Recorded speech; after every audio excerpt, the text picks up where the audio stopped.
Bonjour à toutes et à tous, bienvenue à ce live consacré à l'apprentissage à l'ESA. N'hésitez pas à réagir et à poser vos questions dans le chat à droite de cette vidéo.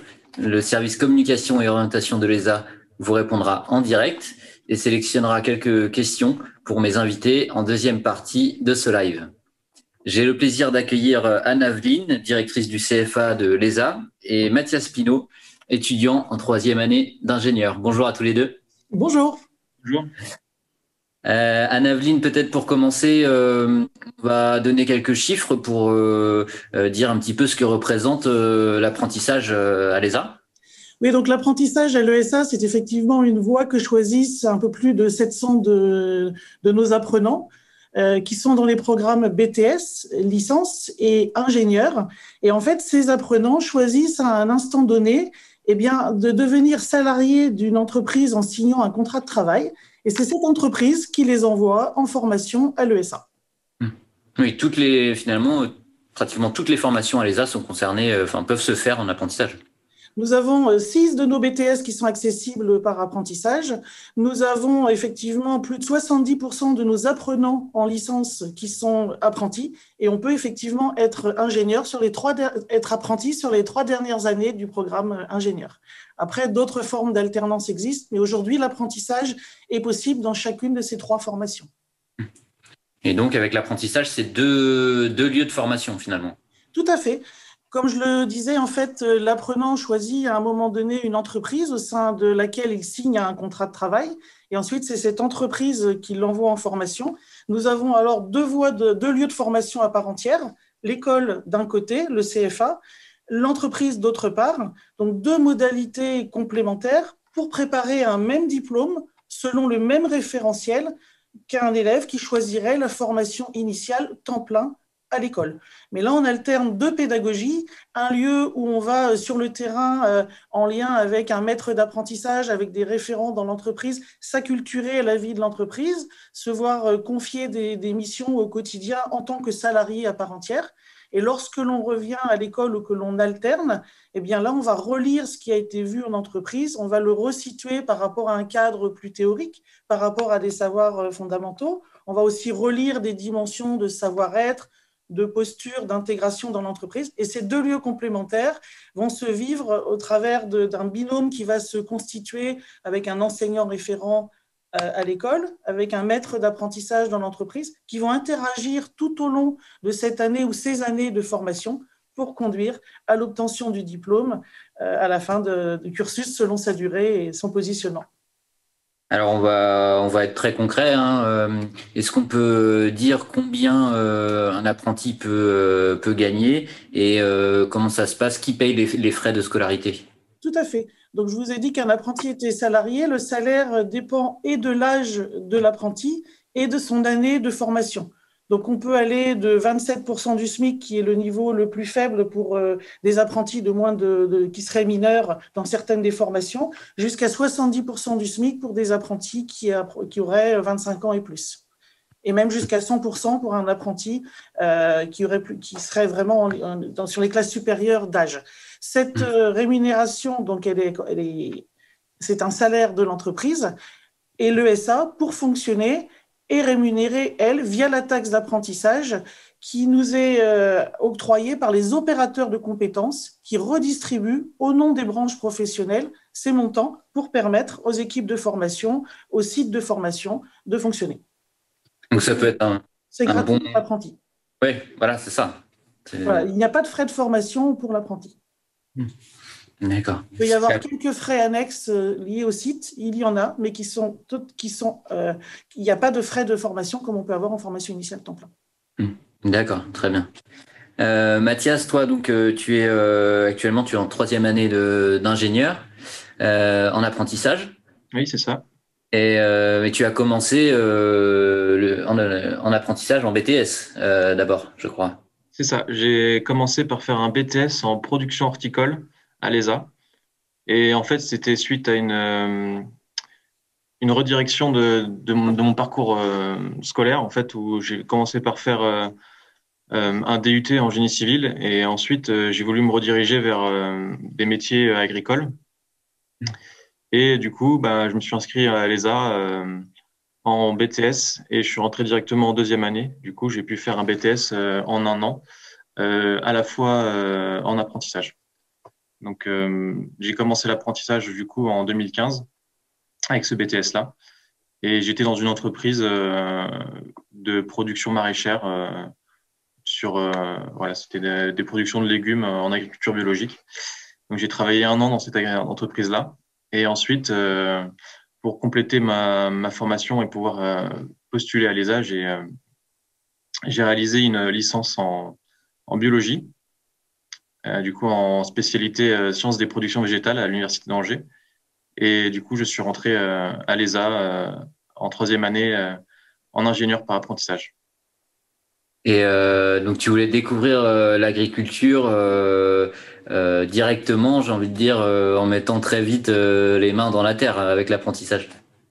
C'est ça. C'est la raison pour laquelle j'ai commencé par un BTS. Et du coup, avant d'être ingénieur, sachant que je connaissais pas grand-chose à l'agriculture, voilà, je voulais mettre les mains dans la terre, je voulais voir comment ça fonctionnait, être au plus près du terrain, voir quel était le métier d'ouvrier d'agricole avant de pouvoir prétendre à voilà, être ingénieur et, euh, et du coup, potentiellement plus tard, j'espère avoir des fonctions plutôt managériales.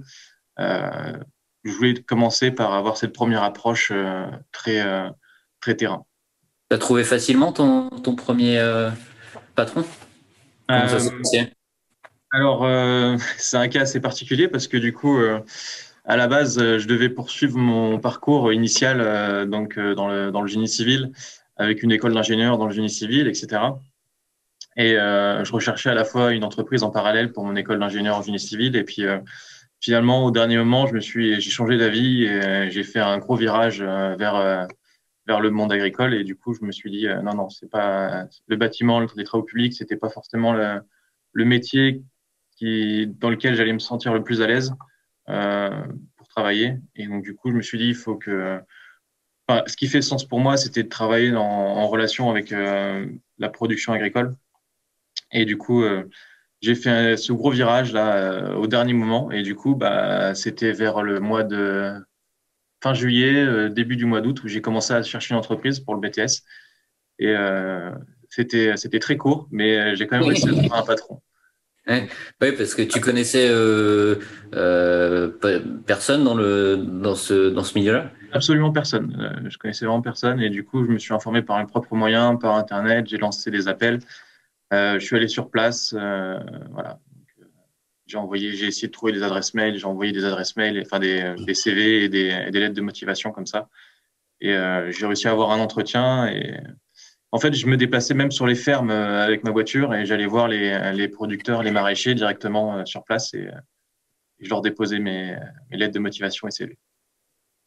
Et ça a fini par payer quand même. J'ai fini par payer, oui. Et donc là, actuellement, où tu fais ton apprentissage? Alors là, actuellement, je suis chez une entreprise semencière donc spécialisée en les semences potagères à destination des professionnels. Et donc, c'est Villemora-Mikado et du coup, c'est une entreprise qui appartient au groupe Limagrin. D'accord. Et quelle mission est-ce que tu peux donner des exemples de missions que tu peux mener au quotidien? Alors là, je suis chargé de projet au marketing dans l'entreprise. Mais après, en tant qu'apprenti, j'ai pas uniquement vocation à m'intéresser uniquement au marketing et aux études de marché. Dans mes missions, j'ai aussi des missions qui se rapprochent plutôt d'animateur qualité ou voilà, je suis une sorte de facilitateur, enfin coordinateur en fait de choses, de sujets un peu transversaux, enfin qui sont voilà dans l'entreprise ou qui font appel à plusieurs services différents. Donc que ce soit la qualité, la fabrication, la production des semences, le commerce. Et donc du coup, j'essaye de faire le lien avec ces différents services-là sur le sujet de mon apprentissage. Ouais, donc c'est assez divers finalement les missions que Mes tu peux missions avoir. sont très diverses et, ouais, et sont assez évolutives aussi. Donc, en fonction de comment avance mon projet, euh, voilà, ça évolue en fonction de ça. Et tu as des points d'étape réguliers avec l'école, j'imagine. Oui.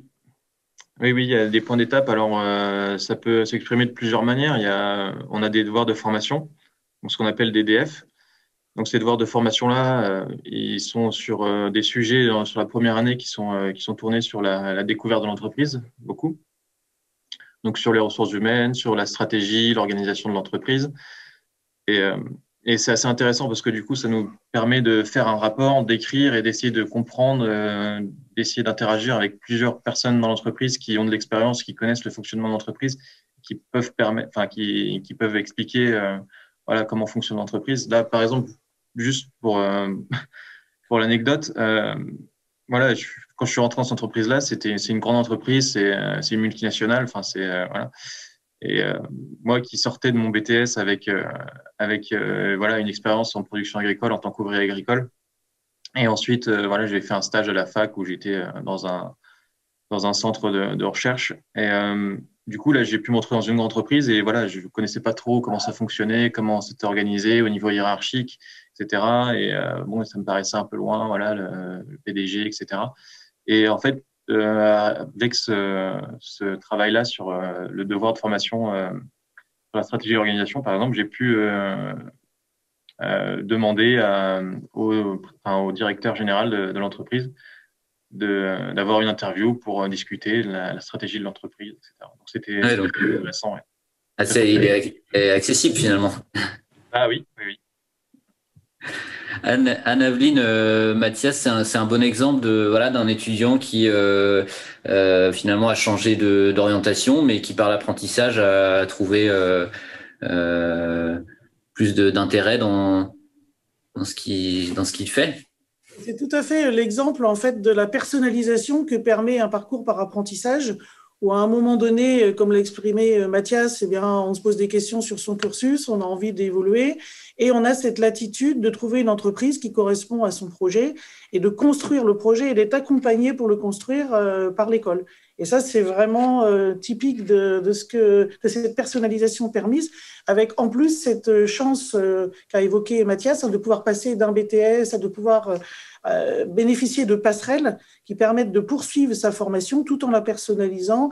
Et comme il l'a dit, avec cet exemple ici de passer d'une entreprise horticole à une multinationale et de prendre d'autres types de responsabilités, petit à petit, voilà, d'accompagner ce projet professionnel, personnel qui en fait toute la richesse et toute la valeur sur le marché du travail, parce qu'on voit bien que pour une entreprise qui recrute un apprenti, qui va le connaître dans la durée, période après période, et qui va savoir que ce salarié est acculturé à l'entreprise et opérationnel, c'est souvent une pré-embauche lorsque l'entreprise souhaite s'enrichir d'un salarié et augmenter son équipe. Enfin, oui, enrichir.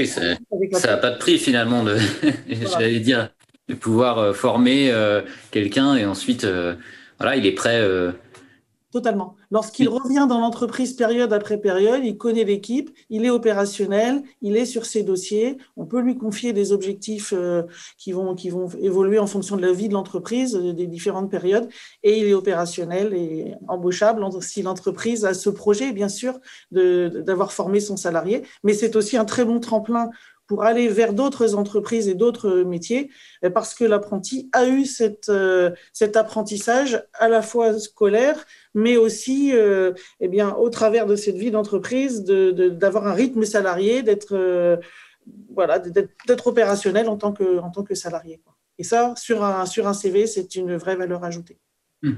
Une des forces aussi du CFA de l'ESA, c'est son ancrage territorial et son réseau dans tous les secteurs, que ce soit agricole, agroalimentaire, des entreprises de taille différentes. Tout à fait. Il faut savoir que l'apprentissage est accessible aussi bien dans une entreprise privée que dans le secteur public, avec une acception très large du mot entreprise. Ça peut être une association, ça peut être vraiment tout type d'entreprise. Et effectivement, le positionnement du CFA de l'ESA, c'est un CFA de branche qui prépare au métier délivré par le ministère de l'Agriculture, aussi bien en amont, sur des thématiques comme la production, telle que l'a cité Mathias, mais aussi tout l'aval, le commerce, la distribution, en passant par la transformation alimentaire, non alimentaire, en incluant les problématiques de transition agroécologique, d'environnement qui sont transversales. on a effectivement cette diversité et du coup, nos apprentis sont en capacité de répondre aux défis, aux opportunités, aussi bien que ce soit toute la thématique de l'émergence de nouveaux outils, de nouvelles relations de conseil. De nouvelles façons de faire, de nouveaux métiers aussi Nouveaux qui pourraient métiers, être. toutes les problématiques, par exemple, de l'agriculture urbaine, de l'urbanisation. Voilà, on a une telle diversité d'entreprises et de champs sur lesquels sont les apprentis qu'on peut effectivement répondre à une multitude de défis, opportunités auxquels sont les questions que se posent aujourd'hui les filières agricoles dans tous ces domaines, quoi. On doit avoir des questions, j'imagine, d'internautes. Céline qui nous rejoint. Bonjour. Bonjour. Bonjour. Alors, en effet, quelques questions. Anne, tu as déjà répondu quand même par ta présentation à plusieurs questions, donc ça va faciliter un petit peu le travail. Tu précisais notamment qu'on pouvait faire son apprentissage dans n'importe quel type d'entreprise, que ce soit du secteur privé ou public. Est-ce que tu peux préciser quand même si il y a des conditions particulières que les entreprises doivent avoir pour pouvoir accueillir un apprenti? Alors, ça peut être des conditions, par exemple, en termes de ressources humaines, des types de compétences déjà présentes dans l'entreprise ou tout simplement la taille de l'entreprise. Est-ce qu'il faut plutôt cibler une petite entreprise, une moyenne, une grande? Alors, on peut faire son apprentissage au sein d'une entreprise qui a un maître d'apprentissage et pour laquelle l'apprenti va être le seul salarié, tout comme on peut faire son apprentissage dans une entreprise où on va avoir 250 salariés et plus. Ce qui va modifier des choses, c'est plus les aides que vont avoir les employeurs, puisqu'effectivement, on n'a pas le même type d'aide ou on n'a pas le même accès à certains financements selon qu'on est dans le public que l'on est dans le privé, selon la taille. Je vais peut-être juste donner un exemple. L'organisation du financement actuel fait que les branches professionnelles abondent à toutes les formations aujourd'hui dans le privé. C'est plus compliqué pour le public ou, par exemple, pour les collectivités territoriales, la collectivité doit payer 50% de la formation. On n'a pas le même niveau d'aide. Et dans d'autres secteurs publics, ça peut monter à 100%. Alors que dans le privé, c'est totalement pris en charge. D'accord. Et est-ce qu'on peut dire que quelqu'un, un apprenant qui a suivi sa formation par la voie de l'apprentissage, peut avoir une meilleure employabilité à la suite de sa formation par rapport à quelqu'un qui aurait suivi la même formation par la formation initiale? Il a une employabilité différente.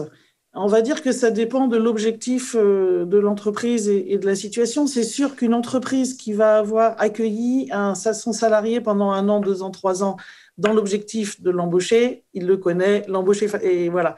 Après, d'autres entreprises vont aussi souhaiter avoir un éclairage d'un apprenti qui a peut-être des idées d'innovation ou autre qu'il a vécu ailleurs. Là, c'est vraiment une rencontre au cas par cas. Les deux voies de formation permettent les mêmes chances d'accès au travail. On a des très bons taux d'employabilité, aussi bien par la voie initiale temps plein que par la voie initiale par alternance en apprentissage. Il n'y a pas de différence dans les taux de réussite qui sont très bons des deux côtés et dans les taux d'insertion professionnelle. D'accord. Alors, Mathias a parlé tout à l'heure un petit peu du suivi que faisait l'ESA quand les apprentis étaient sur le temps entreprise. Donc, il a parlé notamment des dossiers de formation, des travaux qui sont faits sur le temps entreprise et évalués à l'ESA au retour. Qu'est-ce qu'on peut dire de l'accompagnement, du suivi, je dirais, un peu plus personnalisé qu'ont les apprentis? Est-ce qu'ils ont un enseignant référent qui les accompagne, qui va les visiter en entreprise, par exemple? Alors oui, on a chacun un enseignant référent et du coup qui assure un suivi aussi pédagogique et qui peut être aussi notre interlocuteur pour certaines problématiques qu'on peut avoir en entreprise. Voilà, que ce soit au niveau s'il y a un souci quelconque, on peut interagir avec cette personne-là. On a un contact à l'ESA pour faire ça. Mais même si tout se passe bien, des fois on peut avoir besoin d'un soutien sur voilà comment aborder certaines choses en entreprise. Si il y a certaines missions, voilà, on n'arrive pas à trouver en entreprise des manières de s'y prendre, que ce soit au niveau méthodologique ou autre. on peut avoir un soutien de la part de l'école là-dessus.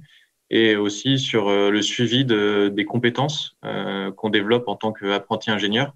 Et donc, du coup, en fin d'année, on devra faire le point avec notre maître d'apprentissage et notre professeur référent sur quelles sont les compétences qu'on a acquises ou celles qu'on n'a pas acquises jusqu'à maintenant, et puis celles qui sont en cours d'acquisition. Donc, ça permet ce suivi-là, et du coup, c'est assez intéressant je pense, de suivre cette évolution-là de nos compétences au fur et à mesure de la formation. D'accord.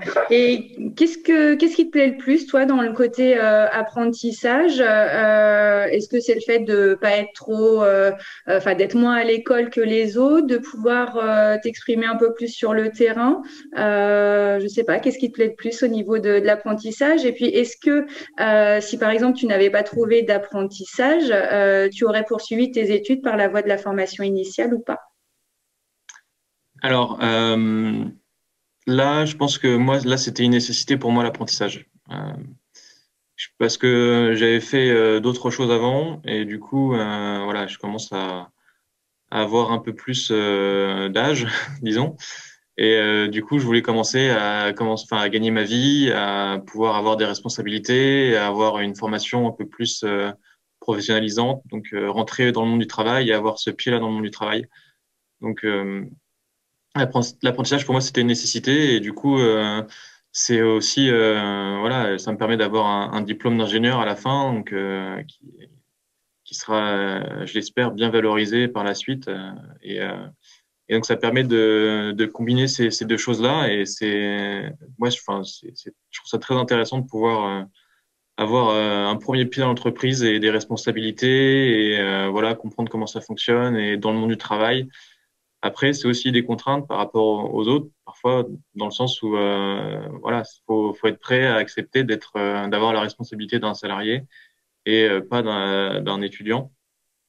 Donc voilà. Après, ça fait aussi du bien de pouvoir de temps en temps revenir à l'école et avoir voilà, des, des cours, et pouvoir avoir des connaissances plus orientées sur voilà, sur des domaines plus scientifiques ou plus techniques, et pouvoir retrouver aussi une ambiance d'école. Donc c'est toujours plaisir.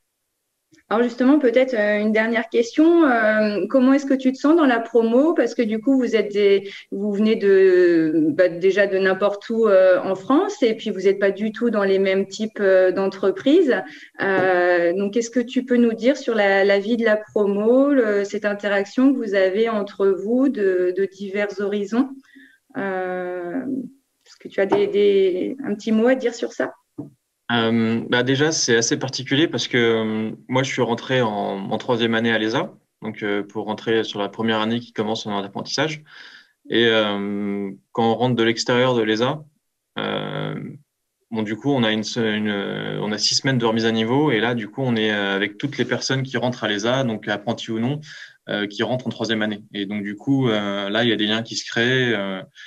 Voilà, on commence à rencontrer des gens, et en fait, quand tout le monde est dans la même situation, qui vient de divers parcours et de divers endroits en France, et ben en fait, on a tous envie de se connaître et de passer du temps ensemble. Donc du coup, voilà, cette séquence-là, elle est bien pour ça. Et ensuite, après, les apprentis, on est une classe, voilà, à part.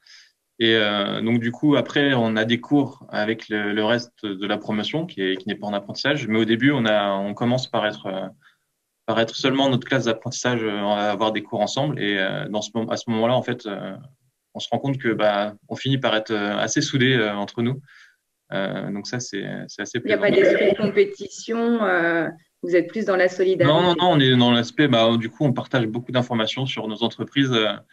Voilà, c'est assez intéressant de voir, voilà, et toi, comment ça se passe dans ta boîte, et voilà, c'est quoi tes missions, et voilà, moi je trouve ça super intéressant, et du coup ça permet d'un peu élargir notre connaissance de voilà, comment fonctionne le monde du travail, et puis avoir une meilleure vision même aussi de qu'est-ce qu'on voudrait faire aussi plus tard. Donc on voit les missions des autres, etc. Donc c'est intéressant. On arrive à la fin déjà de ce live. Merci Merci à tous. Une nouvelle fois, si l'apprentissage vous intéresse, n'hésitez pas à créer votre profil sur l'application MyStory. Vous aurez toutes les réponses à vos questions. Merci Mathias, merci Anne-Aveline, merci Céline. On vous propose maintenant trois témoignages d'apprentis, Célia, Aurélien et Valentin. Et encore une fois, merci pour votre participation et votre attention. Très bonne journée. À bientôt. Bonne journée. Au revoir.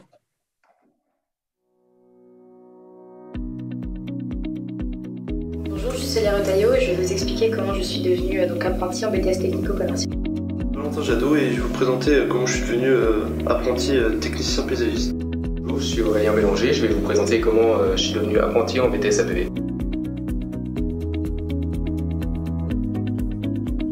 J'étais une élève au lycée qui avait beaucoup de mal à apprendre l'aspect théorique, donc j'avais besoin de beaucoup de pratique et en fait le partenariat que pouvait nous apporter l'apprentissage, pour moi c'était vraiment une manière d'apporter quelque chose de concret et donc de permettre de mieux apprendre.